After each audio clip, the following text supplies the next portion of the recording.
We are going to start. Nanti tutup. Kelihatan. We are going to start in a few moment. Enggak lah udah. Masih nunggu. Jangan dulu ya. Kita akan mulai pukul 8 tepat. Ya. Apa kabarnya semua? Baik-baik. Boleh tulis di komen. Wah, luar biasa. Thank you Pak Yuda sudah join di Instagram Live. Semoga bisa terus ya, bukan cuma ngelirik terus pergi ya. Iya, yang di Facebook bisa kasih komennya. Thank you Bapak Doktor Pendeta Yehuda Indra Gunawan MTH. Dahsyat. Satu kehormatan bisa ada di live streaming saya. Ya. Oke, kita akan mulai pukul 8. Ada sesuatu yang menarik yang memang dari Mazmur 98 ini, ya. Shalom Pak Erwin Julio, luar biasa. Ibu Desi, ya. Thank you ya untuk komennya ya. Langsung tambah gemuk ya pastor gitu. Selamat bergabung hambanya yang ganteng luar biasa, Beni Mayor, dan juga saudara saya Amang Baligena Baban. Makin ganteng ya kalau itu memang sudah dari lahir. Ya. Oke, jadi 2 menit lagi ya, 2 menit lagi biar semuanya kumpul. Karena janji memang jam 8, jadi kita mulai tepat jam 8. Ya, thank you semuanya. Saya sehat-sehat Pak Yuda, terima kasih Pak Yehuda atas pertolongan Tuhan, luar biasa. Tambah gemuk ya, ini karena faktor kamera, jadi tambah gemuk, cari alasan gak apa-apa ya. Puji Tuhan. Nah, Bapak Ibu, saudara-saudara sekalian yang menyaksikan siaran live saya ini, sebagaimana yang Anda tahu, beberapa bulan, sekitar 2 bulan yang lalu, saya didapuk terkena virus corona.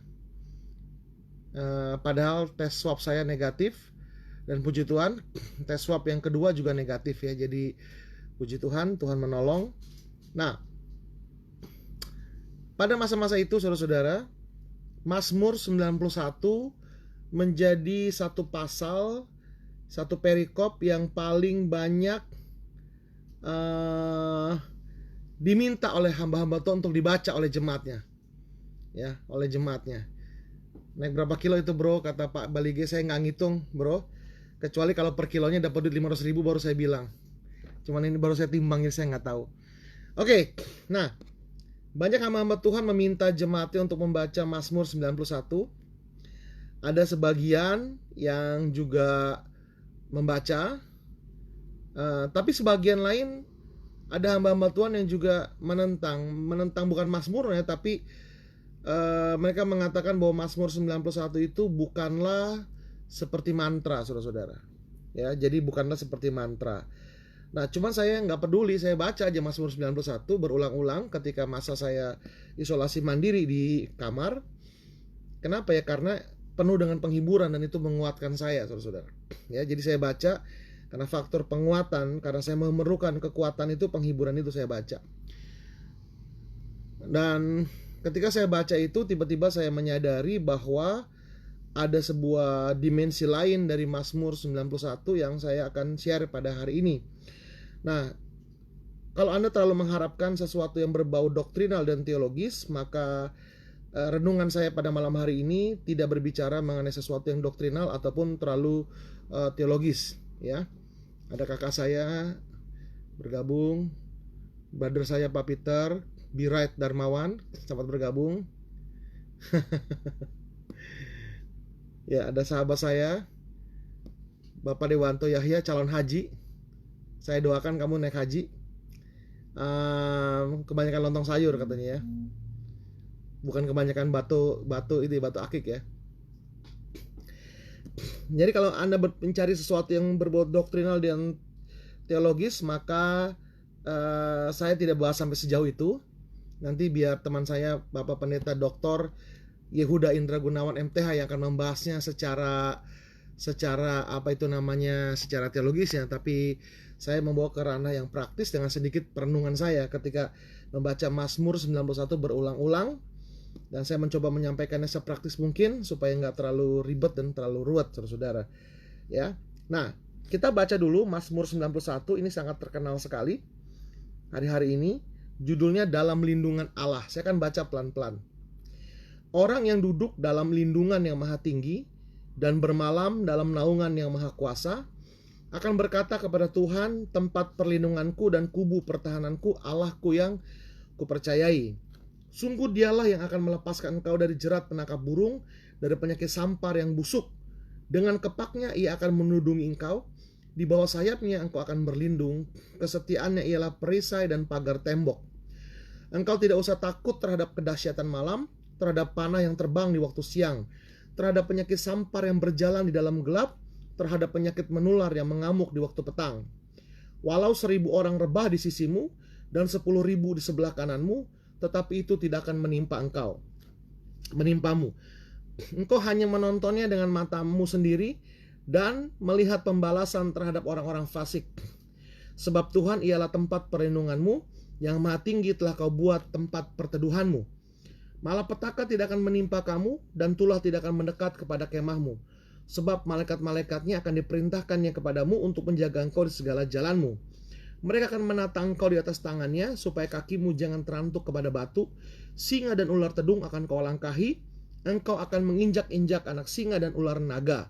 Sungguh hatinya melekat kepadaku, maka aku akan meluputkannya. Aku akan membentenginya, sebab ia mengenal namaku.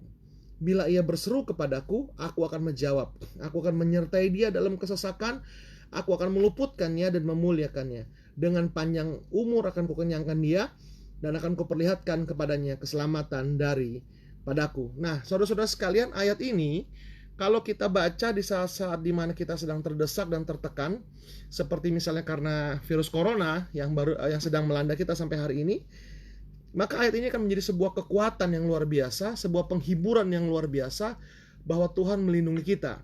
Tetapi ada juga sisi negatif, yaitu ketika orang-orang yang jemaat yang membaca ayat ini berulang-ulang dan mereka merasa dilindungi oleh Tuhan, tapi mereka kena juga dan mereka kecewa dan akhirnya berkata, mana Mazmur 91 begitu. Ya, dan saya pun membacanya karena menghibur saya. Sampai akhirnya saudara-saudara, saya membaca berulang-ulang dan tiba-tiba saya menyadari bahwa Mazmur 91 tidak terjadi begitu saja. Saya lihat bahwa ada 3 ayat yang menjadi sebuah kunci daripada Mazmur 91 ini yang akan kita pelajari. Yang tanpanya maka berkat-berkat perlindungan yang lain itu tidak akan pernah terjadi, saudara-saudara. Ya, yang saya akan bacakan 3 ayat ini, yaitu ayat pertama, ayat kedua, dan ayat ke-14. Dibilang begini: orang yang duduk dalam lindungan yang maha tinggi dan bermalam dalam naungan yang maha kuasa akan berkata kepada Tuhan, tempat perlindunganku dan kubu pertahananku, Allahku yang kupercayai. Sungguh hatinya melekat kepadaku, maka aku akan meluputkannya, aku akan membentenginya, sebab ia mengenal namaku. Ya, ini luar biasa ya. Dan dari ketiga ayat ini, saudara-saudara, saya menemukan ada 2 hal saja. Ayat Mazmur 91 ini berbicara mengenai apa? Yang pertama, saudara-saudara, Mazmur 91 ini saya sebut berbicara mengenai pilihan. Begini saudara, dikatakan di ayat 1 itu orang yang duduk dalam lindungan yang maha kuasa dan bermalam dalam naungan yang maha kuasa. Ya, kata duduk di situ saudara berasal dari bahasa Ibrani-nya yashab. Nah, kata yashab itu bermakna bukan cuma sekedar duduk seperti teman-teman kumpul kita ikut nongkrong, bukan saudara-saudara. Kata duduk di sini bermakna tinggal, berdiam. Bukan cuma duduk sebentar lalu pergi. Jadi tinggal, berdiam, tinggal di situ, living di situ, tinggal di situ, bangun rumah di situ, bangun kemah di situ, saudara-saudara. Jadi dia membuat dirinya tinggal dalam lindungan Tuhan. Nah, ini berbicara pilihan, Bapak Ibu. Kenapa saya bilang bicara pilihan? Begini saudara, kalau orang dunia dia cari dukun, dia akan cari dukun yang paling sakti, saudara-saudara. Ya kan, dia cari dukun yang paling sakti. beberapa waktu yang lalu rame di media massa iklan Maerot, saudara ya. Iklan Maerot. Lalu dari semua iklan itu kalau kita perhatikan, dikatakan selalu ini anak yang paling disayang. Ini cucu yang paling disayang, keponakan yang paling disayang, semuanya serba paling, saudara-saudara, yang mewarisi ilmunya Maerot. Sampai teman saya berkata gini, saya akan cari iklannya bilang gini, cucu yang paling dibenci atau keponakan yang paling dibenci. Nah, saya pasti mau datang ke situ, pasti yang asli, dia bilang begitu, saudara-saudara. Kenapa? Karena semua kecap nomor 1, nggak ada yang nomor 2. Nah, dari mana kita yakin dukun yang kita datang ini yang paling sakti? Dari mana kita yakin bahwa Tuhan ini yang paling mantap, saudara-saudara? Ya kan? Dari mana kita tahu? Apalagi di tengah-tengah tantangan. Karena kadang-kadang ikut Tuhan itu, saudara-saudara, kita harus melewati lembah kekelaman. Kita kadang-kadang harus melewati yang namanya kerugian, melewati rasa sakit. Kita kadang-kadang, saudara-saudara, Tuhan tuh kerat kita sedemikian rupa, kita dikeratnya dia sama dia sedemikian rupa, dikerat, saudara-saudara, kedagingan kita dicopotin. Kadang-kadang Tuhan izinkan kita melewati badai kehidupan. Kadang-kadang Tuhan izinkan kita untuk kena COVID. Ketika saya didapuk menderita sakit ini, virus ini, saya juga bertanya kepada Tuhan, kenapa saya harus kena? Why me? Why me? Gitu. Kenapa saya harus kena gitu, saudara-saudara? Nah, kadang-kadang Tuhan izinkan kita melewati lembah kekelaman. Ya, Tuhan izinkan kita melewati lembah kekelaman, saudara-saudara. Nah, dari mana kita tahu Tuhan tuh benar-benar melindungi kita? Kita nggak pernah tahu, saudara-saudara. Apalagi kita bicara orang yang kekristenannya ya bukan yang belum sungguh-sungguh atau orang yang belum percaya Tuhan. Jadi ketika dia percaya kepada Tuhan, dia memilih Tuhan. Contoh, saudara-saudara, yang paling hebat itu, bukan paling hebat lah, salah satu yang paling dramatis dalam Alkitab itu adalah peristiwa, contohnya adalah Gideon, saudara-saudara. Gideon disuruh mengalahkan beribu-ribu musuh hanya dengan 300 prajurit. Nah, bagaimana kalau Anda jadi Gideon, saudara-saudara? Lupakan dulu film 300, ya, yang keren itu, film 300 itu, lupakan dulu film itu, saudara-saudara.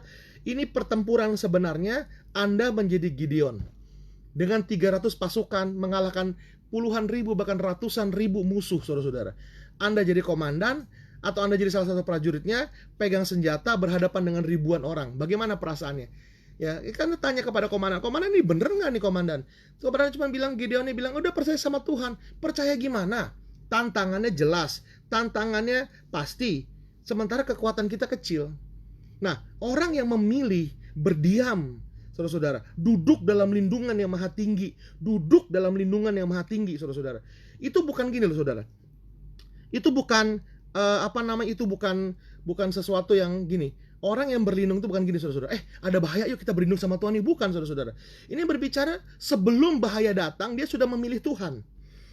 Gitu. Nah, demikian juga kemudian ada kata bermalam, ya. Duduk dalam lindungan yang maha tinggi dan bermalam dalam naungan yang maha kuasa. Kata bermalam itu dari kata lun, saudara-saudara, yang secara kiasan juga berarti tinggal. Jadi Mazmur 91 ini bukan buat orang kepepet. Jadi kalau udah kepepet, ya, kalau saya bilang bukan kepepet tapi kefefet, saudara. Kalau kepepet masih bisa lari kiri kanan.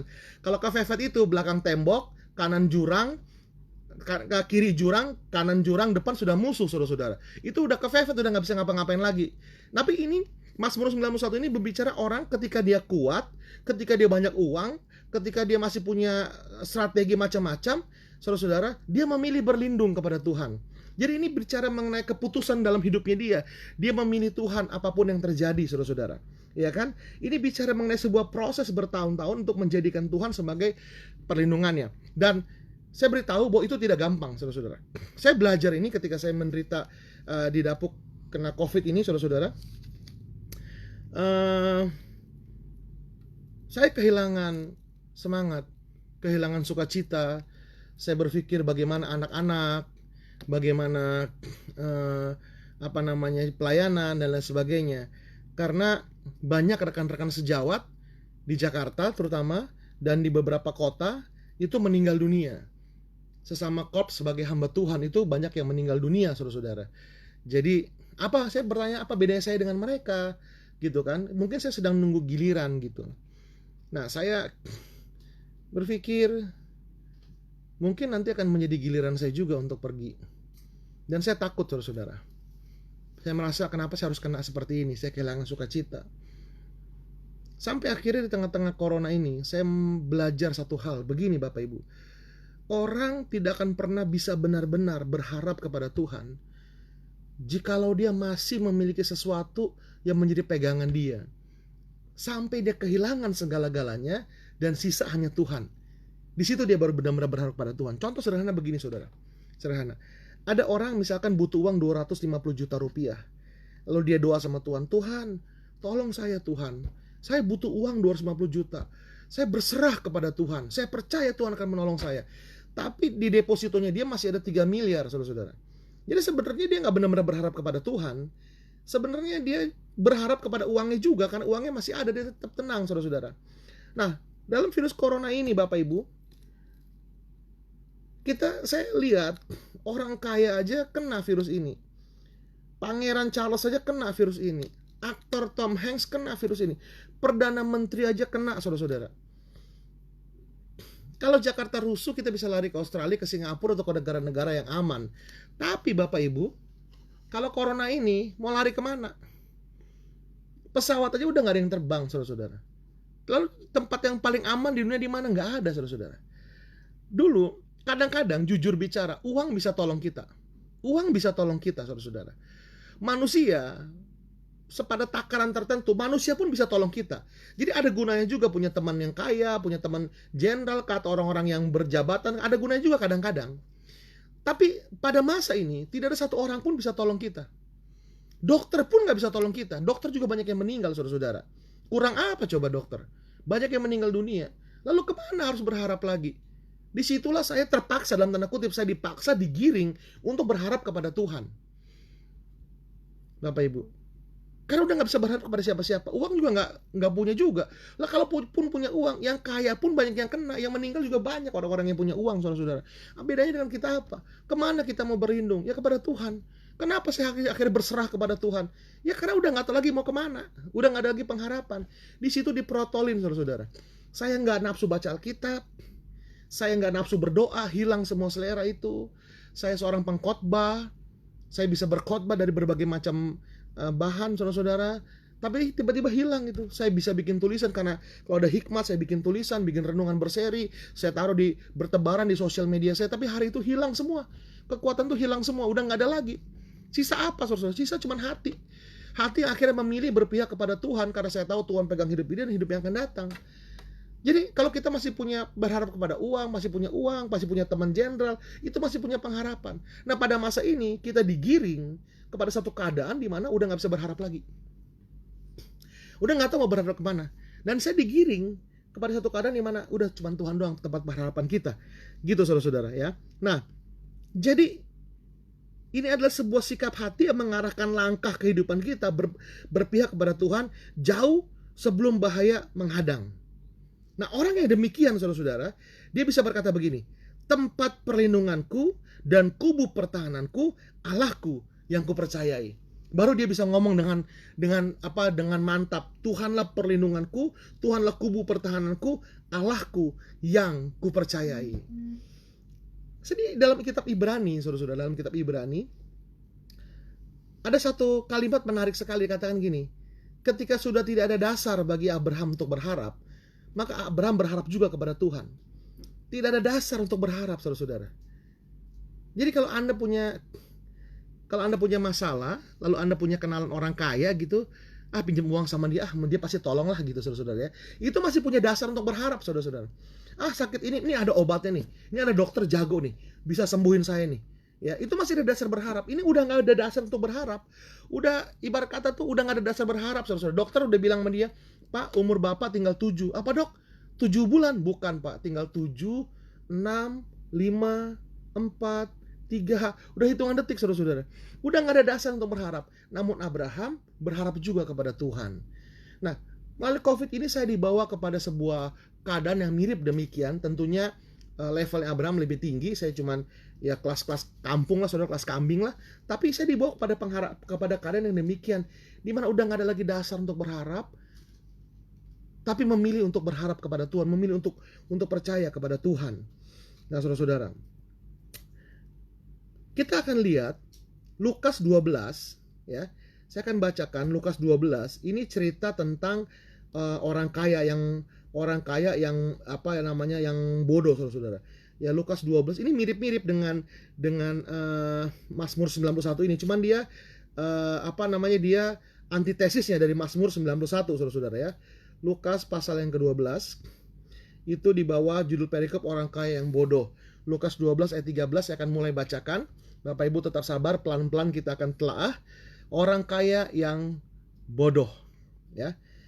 Seorang dari orang banyak itu berkata kepada Yesus, "Guru, katakanlah kepada saudaraku supaya ia berbagi warisan dengan aku." Kita mulai aja ayat 16 biar cepat saudara-saudara. Ini tentang bagi warisan. Kemudian Tuhan Yesus mengatakan kepada mereka perumpamaan, katanya, ada seorang kaya, tanahnya berlimpah hasilnya. Ia bertanya dalam hatinya, apakah yang harus aku perbuat, sebab aku tidak mempunyai tempat di mana aku dapat menyimpan hasil tanahku. Lalu katanya, inilah yang akan aku perbuat. Aku akan merombak lumbung-lumbungku dan akan mendirikan yang lebih besar. Dan aku akan menyimpan di dalamnya segala gandum dan barang-barangku. Sesudah itu aku akan berkata kepada jiwaku, jiwaku, ada padamu banyak barang, tertimbun untuk bertahun-tahun lamanya. Beristirahatlah, makanlah, minumlah, dan bersenang-senanglah. Tetapi firman Allah kepadanya, hai engkau orang bodoh, pada malam ini juga jiwamu akan diambil daripadamu, dan apa yang telah kau sediakan untuk siapakah itu nanti?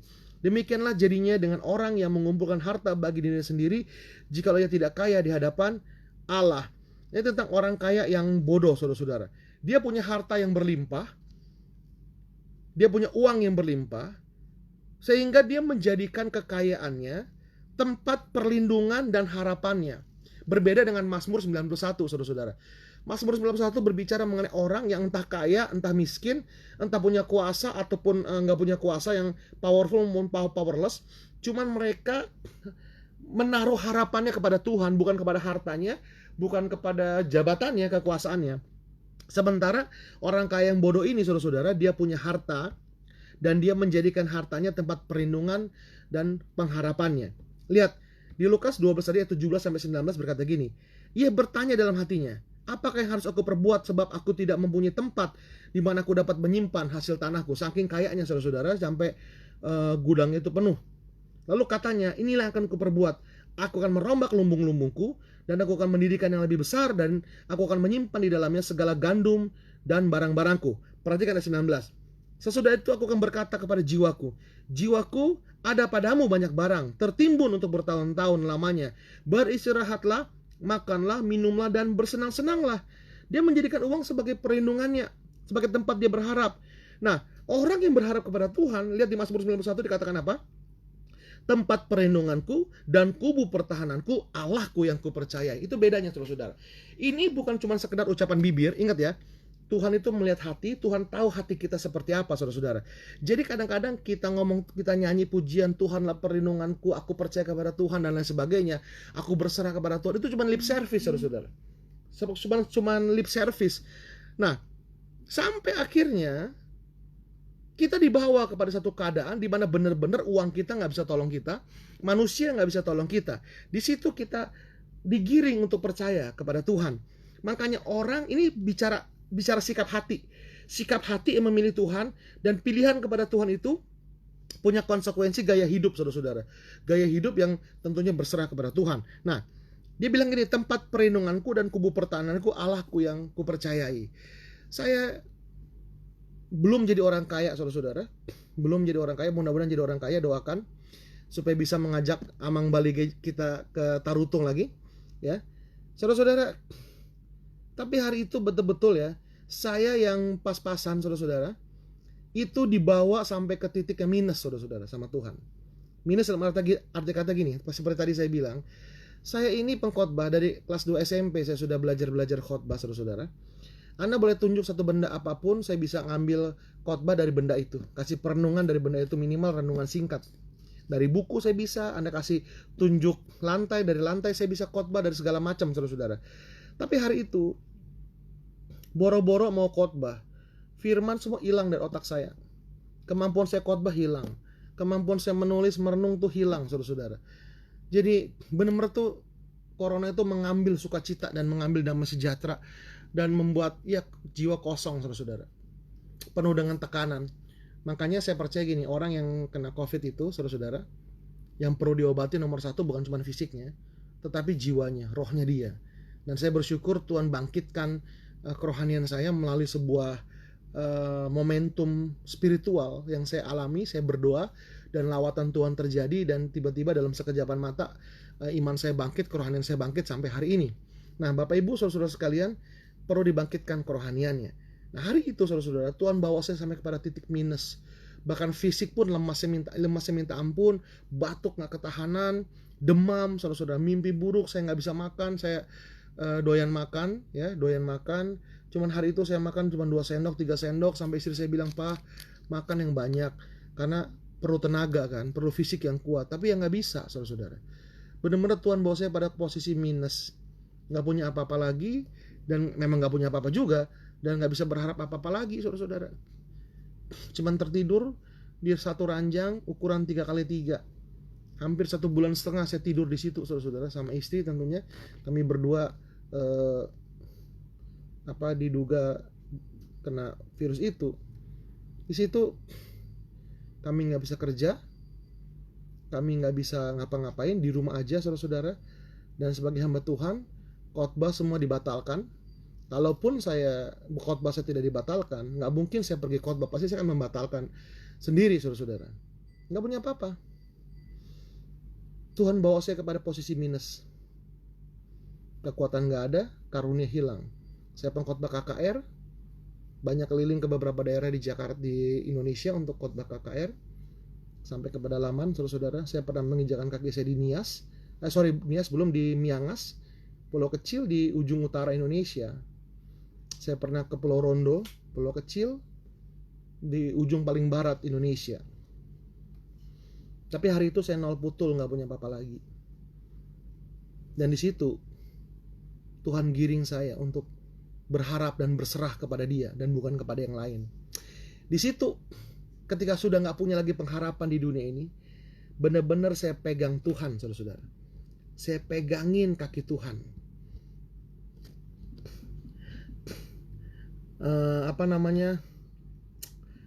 Saya pegang tangan Tuhan, karena saya udah nggak punya apa-apa lagi, saudara-saudara.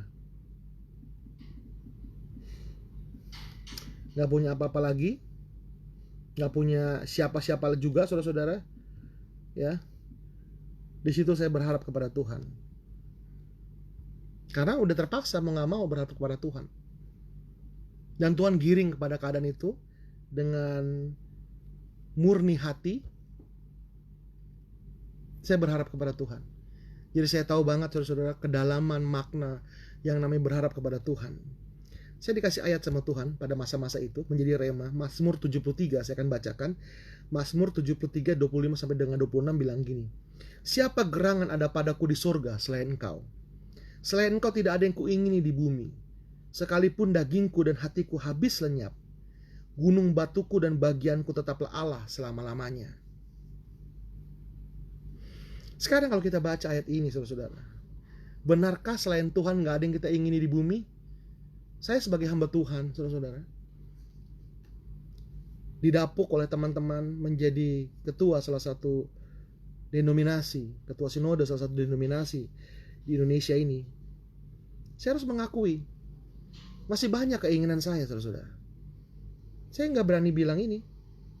Di bumi yang kuingini selain Kau nggak ada. Bohong, saudara-saudara. Bohong. Saya masih kepengen mobil baru, ganti mobil. Masih kepengen punya rumah, masih kepengen bergaya, saudara-saudara.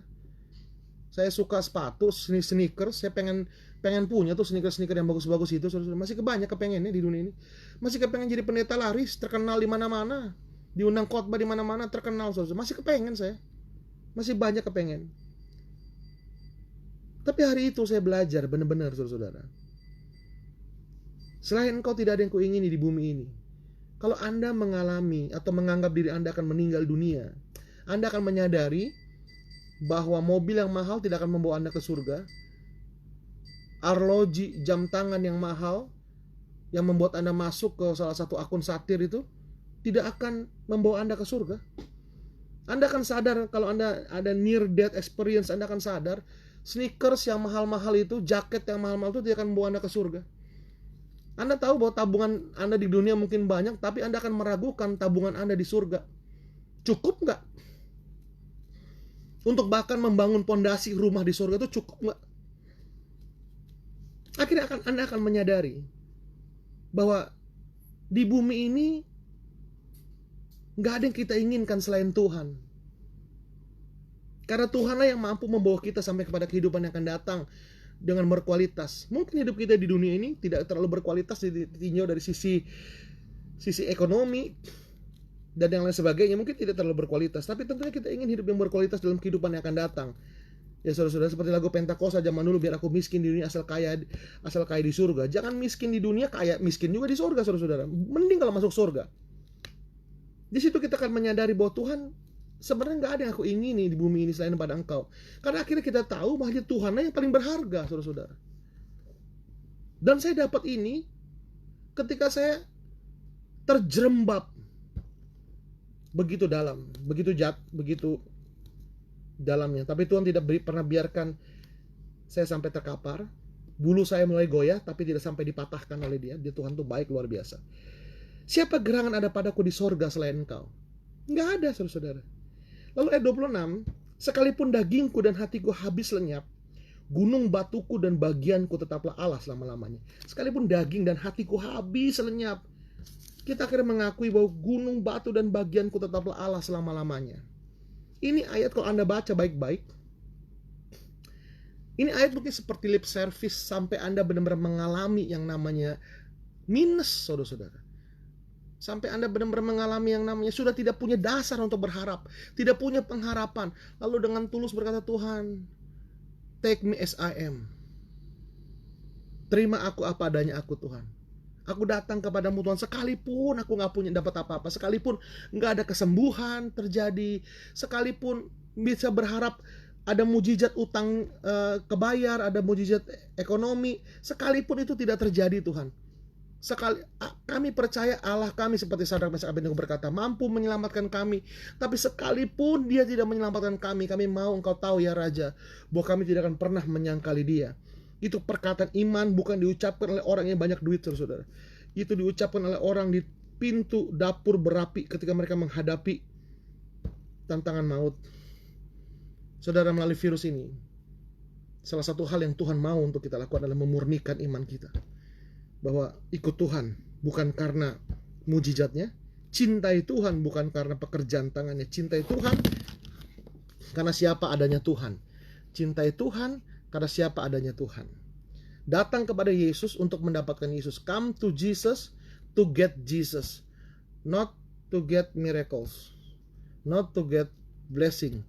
That's another part, saudara. Itu bagian yang lain. But the main part is come to Jesus to get Jesus. Ya, saudara-saudara ya. Nah, kemudian seperti seorang kaya ini, akhirnya Tuhan berkata kepada dia, malam ini juga lu bakal mati, diambil jiwa lu. Lalu buat siapa harta itu? Itu pertanyaan retorik, pertanyaan filosofis yang sangat dalam, saudara-saudara. Kalau semua diambil, untuk siapa itu semua? Akhirnya Tuhan bikin dia berpikir bahwa kamu gak bawa harta kamu. Seperti anekdot, sebuah cerita ketika The Great Alexander atau Alexander Agung meninggal dunia, dia pesan kepada para jenderalnya, kalau nanti saya meninggal, dia bilang, harus tabib-tabib saya angkat peti saya. Yang kedua, tangan saya ada di luar peti.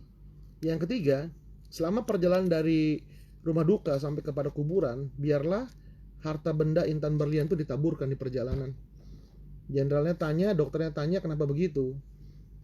Dia jelaskan bahwa yang mengangkat petinya harus dokter supaya mereka tahu bahwa dokter pun punya keterbatasan untuk menolong dia.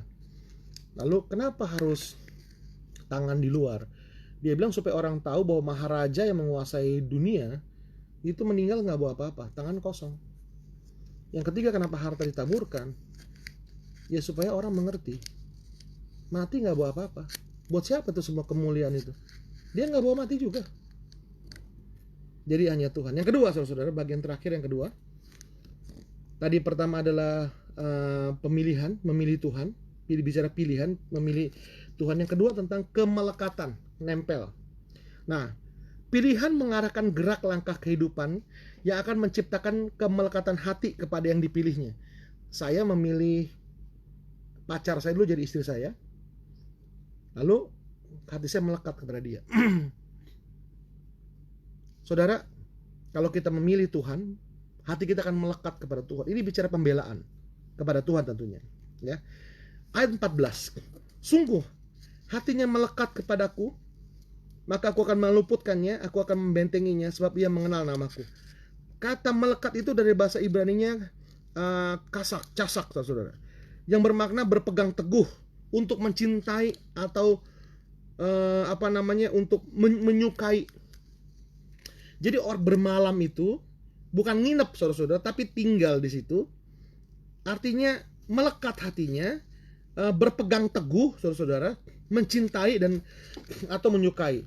Nah, Alkitab King James Version menerjemahkan kata hatinya melekat kepadaku itu sebagai because he has set his love upon me. Dia sudah mengadakan cintanya hanya buat aku.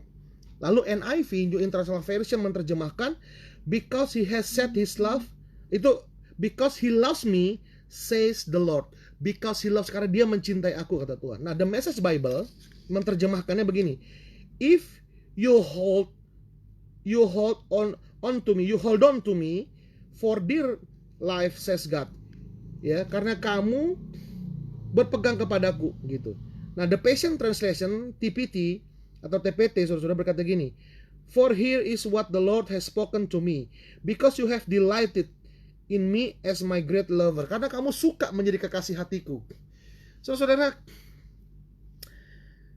kata bermalam dalam naungan yang maha kuasa ini berbicara mengenai hati kita yang hanya mencintai Tuhan, yang hanya mengasihi Tuhan, saudara-saudara, ya, yang hanya mengasihi Tuhan.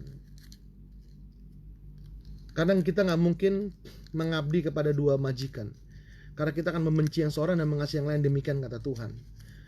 Saudara, mengasihi Tuhan ini lebih daripada sekedar kata-kata. Karena cinta sejati itu bukan cinta sejati jika tidak dibarengi oleh pilihan untuk tidak mencintai. Artinya ada pilihan untuk tidak mencintai, ada godaan untuk tidak mencintai, tetapi akhirnya memilih untuk tetap mencintai, saudara-saudara. Dan kadang-kadang godaan itu adalah ikut Tuhan, mengasihi Tuhan. Godaannya, saudara-saudara, adalah doa yang tidak terjawab, adalah mujizat yang tak terjadi. Sementara, saudara-saudara, dunia menawarkan mujizat dengan cara yang cepat, dengan cara yang tepat, yang cepat, saudara-saudara. Dengan cara yang cepat. Dunia menawarkan jalan keluar yang cepat dibandingkan dengan Tuhan. Karena Tuhan, saudara-saudara, lebih tertarik merubah karakter kita daripada melakukan mujizat, saudara. Kalaupun dia melakukan mujizat, itu Tuhan sedang pasti tidak barengi oleh pilihan, oleh pengajaran di mana dia merubah hati kita. Jadi kalau badai tak kunjung reda dalam hidup kita ini, setelah kita berdoa, memohon, berpuasa, tapi badai tak kunjung reda, mungkin Tuhan sedang memakai badai untuk mengajari kita sesuatu. Dan mungkin kita terlalu ngedablek untuk bisa mengerti rencana Tuhan, terlalu ngedablek untuk bisa mengerti kehendak Tuhan. Kadang-kadang setiap kali Tuhan tidak akan merubah situasi kita sebelum dia merubah hati kita, saudara-saudara. Nah, itu godaan yang kadang-kadang bikin kita kesal, bikin kita kecewa sama Tuhan. Tapi di tengah-tengah kecewaan, kita bisa angkat tangan dan berkata, Tuhan, saya mau tetap percaya kepada Tuhan. Suatu hari, saudara-saudara, ada satu bertahun-tahun yang lalu, sekitar 17 tahun yang lalu, mungkin lebih dari 17 tahun, ya 17 tahun yang lalu, saya ada satu kebutuhan uang, saudara-saudara, dan intinya saya berdoa dan Tuhan gak jawab. Saya kecewa sekali sama Tuhan. Akhirnya saya bilang, udahlah, yang penting itu kerja cari uang lah ya. Buat apa pelayanan-pelayanan kalau akhirnya butuh uang juga gak bisa tertolong juga. Saya selama berapa hari itu dingin hati saya sama Tuhan, karena Tuhan gak tolong. Ini kan urusan simple ya, kenapa Tuhan gak tolong? Uangnya juga bukan uang yang puluhan juta, saudara-saudara. Hanya hitungan belasan juta, bukan jumlah uang yang besar untuk Tuhan sebetulnya. Tapi Tuhan gak tolong. Sampai suatu hari di bulan Januari saya masuk kamar, saya berdoa, saya bilang gini, Tuhan, sekarang saya doa gini, Tuhan, anak Tuhan tuh gak mungkin berhutang, harusnya memberi hutangan, jadi jangan sampai saya berhutang. Nah akhirnya, saudara-saudara, Tuhan gak jawab, saya tetap harus berhutang, hutang kantor, dicicil, saudara-saudara. Cicilannya aja sekitar 2 tahun baru lunas, setahun sampai 2 tahun baru lunas. Mas kawin, saya sama istri dijual habis. Tabungan saya yang buat menyekolahkan anak SD, anak saya masuk SD kelas 1, kepake juga. Saya bilang, kemana Tuhan, kok gak tolong saya? Itu buat hati saya dingin. Sampai akhirnya saya masuk kamar di bulan Januari, itu terjadi di Desember. Bulan Januari saya masuk kamar, saya berdoa, Tuhan, saya mau Tuhan tahu sesuatu. Sekalipun Tuhan gak tolong saya, sekalipun saya harus berhutang, saya mau Tuhan tahu sesuatu, bahwa saya tidak akan pernah tidak mengasihi Tuhan, saya tidak akan pernah tidak melayani Tuhan, saya akan terus melayani Tuhan. Detik saya doa gitu, saudara-saudara, saya rasakan seperti air sejuk turun ke hati saya, damai sejahtera saya dipulihkan. Saya keluar dari kamar, masalah tetap sama, gak ada mujizat, tapi hati saya sudah berubah dalam menghadapi itu. Tantangan kita kadang-kadang adalah penyakit yang tidak kunjung sembuh, keuangan yang tidak kunjung berubah, situasi yang tidak kunjung berubah. Disinilah godaan, saudara-saudara. Godaan untuk kita tidak mengasihi Tuhan. Tapi di situ saya belajar untuk punya hati yang melekat kepada Tuhan. Belajar untuk mencintai Tuhan bukan karena mujizatnya, belajar mencintai Tuhan karena Dia adanya Tuhan, saudara-saudara. Karena Dialah Tuhan. Belajar mencintai bahwa Dialah Tuhan, meskipun tidak ada mujizat. Come to Jesus to get Jesus, nothing else. Just come to Jesus to get Jesus, and that's it. That's enough, more than enough, saudara-saudara. Saya belajar itu dengan rasa sakit, tapi Tuhan bawa saya kepada beberapa pengalaman yang membuat saya mengasihi Tuhan, bahkan tanpa syarat. Bagaimana seandainya dalam janji nikah ini, lagi berdua di depan pendeta, janji nikah, saya, Leo, mengambil engkau menjadi istriku yang sah dan satu-satunya, akan mengasihi engkau dalam segala keadaan, sakit maupun sehat, kaya maupun miskin, ya sepanjang kita hidup sampai maut memisahkan, asal berat badanmu gak pernah naik daripada 50 kg, misalkan begitu. Itu cinta yang bersyarat, saudara-saudara. Lagi pula Tuhan, berkat terbesar terakhir saudara-saudara, terakhir dari saya, berkat terbesar yang Tuhan berikan kepada kita bukanlah mujizat, bukanlah berkat-berkat jasmani. Mujizat terbesar yang Tuhan berikan kepada kita adalah Tuhan Yesus. Kelahiran, kehidupan, kematian, kebangkitan, kenaikan, dan turunnya Dia lagi nanti. Jadi gak ada lagi berkat lebih besar daripada Yesus. Jadi orang tuh harus tahu diri sebetulnya. Kalau cuma minta sembuh gak sembuh, jangan marah sama Tuhan. Dia sudah kasih yang terbaik kok. Seperti gini, ada satu ponakan datang, Om, butuh modal, Om pinjam deh 200 juta Om. Lalu Omnya kan orang kaya, udah gak usah pinjam nih, Om kasih 2 miliar untuk kamu, gak usah bayar. Kata Omnya gitu, saudara-saudara. 2 tahun kemudian dia balik lagi minjem uang 100 juta. Omnya bilang, kemana yang 2 miliar tuh habis Om gini, udah Om gak mau kasih lagi. Lalu dia gak dikasih pinjam sama Omnya, dia keluar kemana-mana marah-marah bilang Omnya pelit. Itu kan ponakan yang gak tahu diri, saudara-saudara. Kenapa? Yang 2 miliarnya udah dikasih loh. Masa gara-gara 1 miliar kau katakan Om kamu pelit? Nah, seringkali kita memperlakukan Tuhan yang demikian. Jadi saudara-saudara, Mazmur 91 ini berbicara pertama pilihan. Bukan pilihan karena kepepet. Mulai hari ini yuk kita putuskan untuk menjadikan Tuhan perlindungan kita. Lalu yang kedua, hati yang melekat kepada Tuhan. Kita melekat kepada Tuhan, mencintai Tuhan tanpa syarat, saudara-saudara. Itu Mazmur 91. Sampai kita bisa berkata, tempat perlindunganku dan kubu pertahananku, Allahku yang kupercayai. Ini hebat, saudara-saudara. Di tengah-tengah banyak kenalan orang-orang berkuasa, di tengah-tengah banyak kenalan banyak uang, kita masih bisa angkat tangan berkata, Tuhan, perlindunganku tuh cuma Tuhan. Bukan uang ini, bukan kenalan yang saya punya, meskipun saya bersyukur bisa punya uang dan punya kenalan, punya kuasa, tapi saya mau berkata bahwa perlindungan saya cuma ada sama Tuhan. Itu Mazmur 91, saudara-saudara. Isinya seperti memang bukan mantra dia. Lalu ketika itu Anda terhindar dari COVID, enggak juga. Orang yang baca Mazmur pun kena celaka juga, saudara-saudara. Kena celaka juga, ya. Kena celaka juga, saudara-saudara. Jadi ada orang yang berserah kepada Tuhan, umurnya pendek juga, ada juga. Tapi bukan itu, kita memandangnya bukan cuma di dunia ini, saudara-saudara, tapi memandang perlindungan dan berkat Tuhan itu sampai kepada kematian, kekekalan. Jadi nggak bisa diukur hanya dengan kecil, saudara, nggak bisa, kekal, sampai kepada kekekalan. Jadi gitu ya. So hari ini pesannya sederhana, yuk memilih Tuhan senantiasa, lalu hati kita melekat kepada Tuhan, no matter what happen, tetap wa'aini, Yesus itu wa'aini, Tuhan Yesus aku mencintai engkau. Puji Tuhan. Terima kasih sudah bersama-sama dengan saya, ya, sudah mendengarkan sharing saya pada hari ini. Semoga memberkati saudara-saudara sekalian. Saya akan coba untuk sering-sering live seperti ini, dan semoga tidak mengganggu Anda, dan Anda bisa stay tune, bukan cuma sekedar mampir lalu pergi, tapi bisa mendengarkan dari awal sampai akhir, ya. Tuhan Yesus memberkati. Selamat malam. Shalom.